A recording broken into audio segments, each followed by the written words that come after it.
I think I've said it literally like every other episode that I'm obsessed with serial killer movies.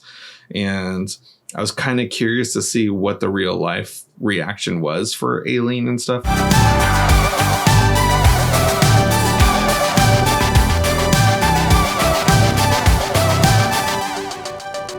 What's up, YouTube? Drive-By Movies here. My name is James.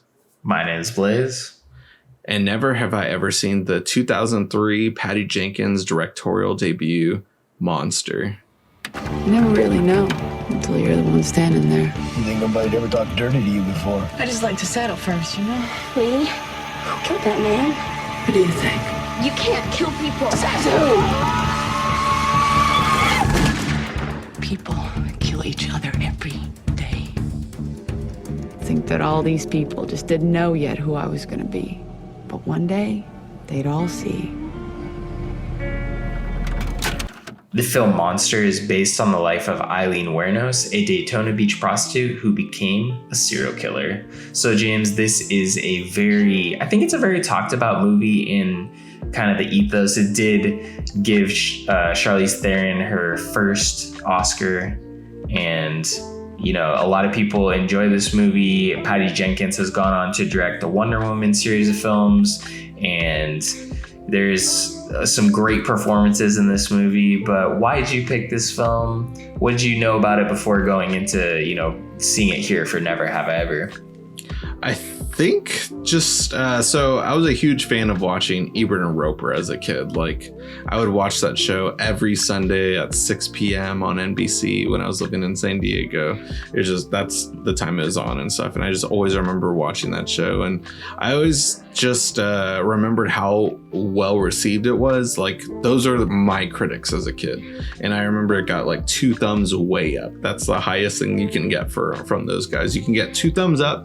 You can get, so when in order, thumbs up, 2 thumbs up, and then 2 big thumbs up, and then there were 2 thumbs way up and stuff. That was like the best a movie can be. And it was very rare that they did that and stuff. Like, I remember the Kill Bill movies got 2 thumbs way up. Monster got it. Like, of course there were other movies, but they very rarely gave 2 thumbs way up though.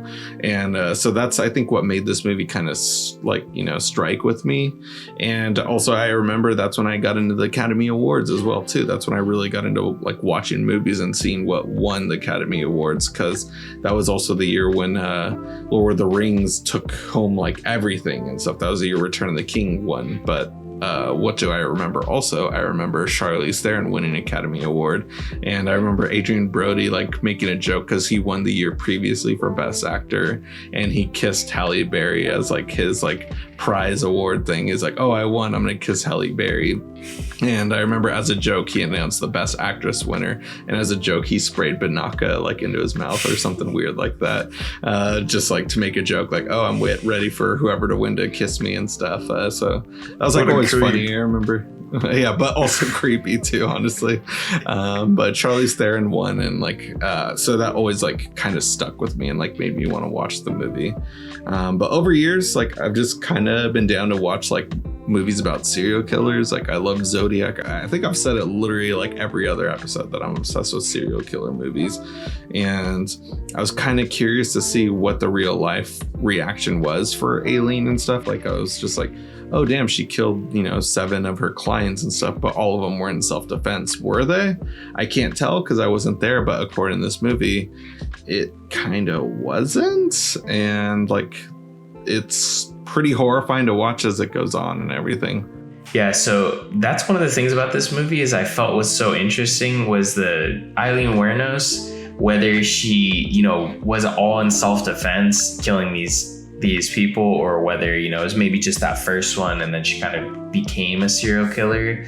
I like that this film took, you know, different creative choices to kind of give us the vision that Patty Jenkins had of what created this serial killer Aileen Wuornos, because apparently Aileen Wuornos was notorious for being really difficult to work with, uncooperative in terms of like the law or anyone in like the prison system, and you know, obviously investigations and whatnot. But she gave director Patty Jenkins access to hundreds of letters she had written and received in order to gain insight into her life. So I thought that was interesting, and I like the choices that Patty Jenkins made to kind of tell this story of Aileen Wuornos that they had crafted. Yeah, absolutely. Like, just the fact that this was like her directorial debut is like definitely like a strong way to start her career. And it's just insane to think that she hadn't made a movie for years. Like, there was a break to where she might have done a Marvel movie, and I'm glad that didn't pan out. And just like between this and Wonder Woman, that was like such a long break for her to get her like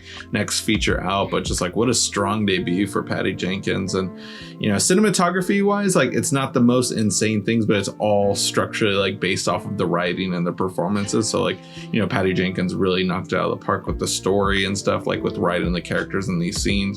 And like, of course, we already know that Charlize Theron won an Academy Award for this movie, but just the fact that like she really transformed herself for this movie. Like, she's unrecognizable, first of all, but then, you know, second of all, also like I really believe, like, you know, for those of you who don't know, like she has a really thick, like I believe a South African accent, and, you know, just like she really played like that whole persona of just like, you know, someone who's mentally not there completely, and then also just like, you know, constantly like struggling with addiction for alcohol, and then like just like these inner like dysfunctions that she's going through with just like, you know, her family and stuff, or like just her personal life, like that's really holding her back and like really like confusing her brain. Just like what a crazy performance we saw from her. Definitely. I really appreciate this film in terms of, I feel like it was well done. I think that they took a lot of creative liberties, especially with the character of Selby, who's played by Christina Ricci. Like, this character is based on a real person, but it's an entirely fictional character because the real person that it's based on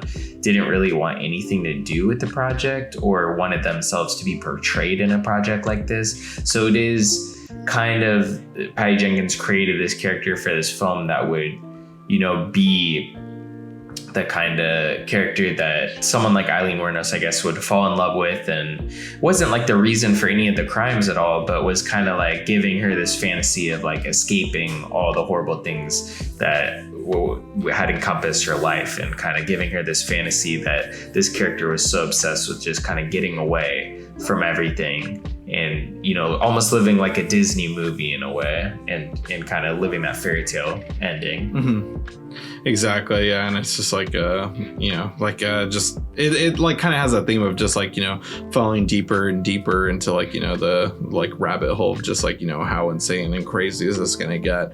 And one thing with like Christina Ricci, I haven't seen her in that many movies. Of course, we all remember her from the Addams Family movies, but, you know, other than that, I've only really seen her in that movie Black Snake Moan, and now this as well too. And just like, you know, seeing the character and like, you know, what she goes through as well, and just like seeing them just fall deeper into this insanity. And there are actually a lot of familiar faces. Like, I could be wrong, but was Kane Hodder at the end of this movie? Did you notice that, place? I didn't notice that if he was. Yeah, I mean, I just needed to do a quick IMDb search, but one of the guys who's flirting with Aileen at the bar before she gets arrested, I was like, is that Kane Hodder? I'm pretty sure that's Jason Voorhees himself right there. Yeah. It could have been. I didn't notice it. Maybe it was, maybe it wasn't. We'll find out after the show, essentially. Yeah. But yeah, I mean, there isn't really like a whole lot to really say about it. Like, there is like, I mean, it's a fantastic movie, like, but there's like some things I would have liked to have seen like kind of done with a little bit more modern filmmaking techniques and stuff. Like, I really love the setting of this movie. Of course, it has to take place in Florida where like all these things are going on and stuff. But like, you know, I would have loved to have seen like more of the Florida lifestyle and stuff, in the Florida scenery of just like, you know, the struggle of a lot of the people who are going through in that area as well too. And like, I guess also I wasn't the biggest fan of like the monologue moments of just like voiceover from Charlize Theron. It kind of like took me out of the movie at times and stuff. It wasn't like portrayed at its best. Like, I know that's a technique that's used for a lot of movies, but it didn't work so much for me in this movie. But still, I wasn't able to like really like downgrade that from the movie itself.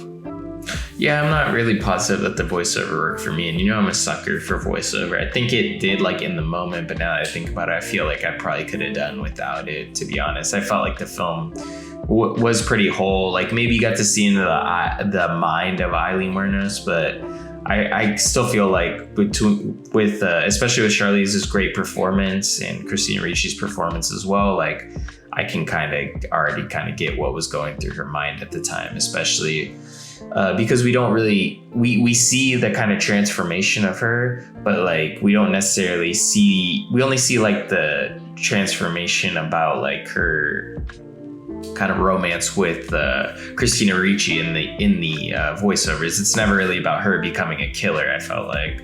Right, that's a good point, yeah. Because, I mean, the first sequence, like, of course, is like, oh, that's justified. That guy deserved it. But, so, like, I didn't really know too much about the real life of Aileen.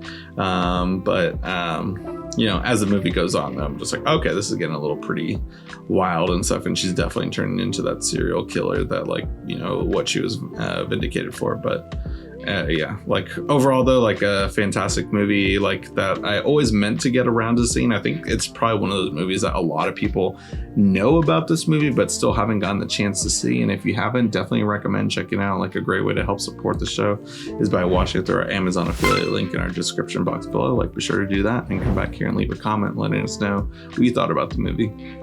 And if you guys haven't already, go ahead and smash that like button, hit the subscribe button, and click that notification bell to get all of our latest updates. Also, if you can't get enough of us here on YouTube, be sure to check us out on all our other social media platforms. We're on Twitter, TikTok, Instagram. Follow us on there to get more of us. Anyways, that's going to conclude this week's episode of Never Have I Ever. Tune in next week for a brand new video.